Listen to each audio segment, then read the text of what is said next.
ও ভাই, বাংলা সিরিয়াল আমাদের জীবনের এমন এক অবিচ্ছেদ্য অংশ যা ছাড়া বাড়ির মায়েরা যেন নিঃশ্বাস প্রশ্বাসই নিতে পারেন না।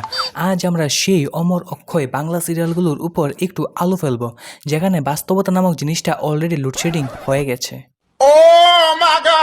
বাংলা সিরিয়ালের চরিত্রদের একটা স্পেশাল পাওয়ার থাকে। তারা একবার, দুইবার, তিনবার মরতে পারে, আবার ফিরে আসতে পারে, যেন তারা অ্যাভেঞ্জার্সের কোনো সিক্রেট মেম্বার। একজন আগুনে পুড়ে মরে গেল, 3 মাস পর নতুন রূপে ফিরে এলো। এবার সে লন্ডন থেকে এসেছে মুখে প্লাস্টিক সার্জারির বাহানা করে। বাংলা সিরিয়ালের ক্যামেরাম্যানদের একটু শান্ত হওয়া উচিত। একটা সংলাপের পর 10টা ভিন্ন অ্যাঙ্গেল, তার মধ্যে 45 বার জুম ইন আউট। হুদাই মনে হয় ভূমিকম্প হয়ে গেছে। একটা চামচ পড়ে গেলে যে এমন সুখ শোভা বসবে, এটা তো নতুন শেখার জিনিস। বাড়িতে যদি প্লেট পড়ে যায় তবে হয়তো জাতীয় শোক দিবস ঘোষণা হয়ে যাবে।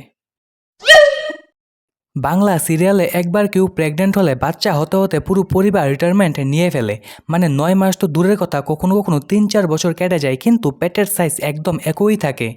এদিকে বাচ্চা জন্মের পর একদিনে 20 বছরের বড় হয়ে যায়।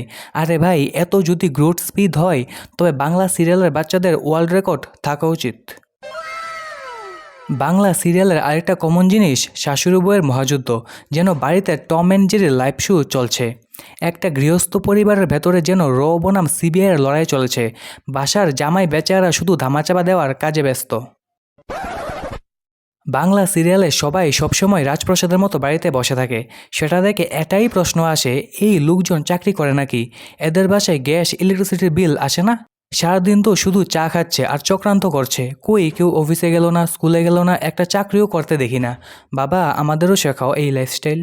বাংলা সিরিয়াল দেখার অভ্যাস একবার যদি হয়ে যায়, তবে এর থেকে বেরোনো মুশকিল। আর এইসব লজিক্যাল জিনিস দেখেই আমরা খুশি থাকি।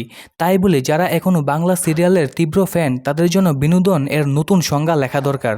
যাই হোক, বাংলা সিরিয়ালের লজিক খুঁজতে গেলে মাথার স্ক্রু খুলে যাবে।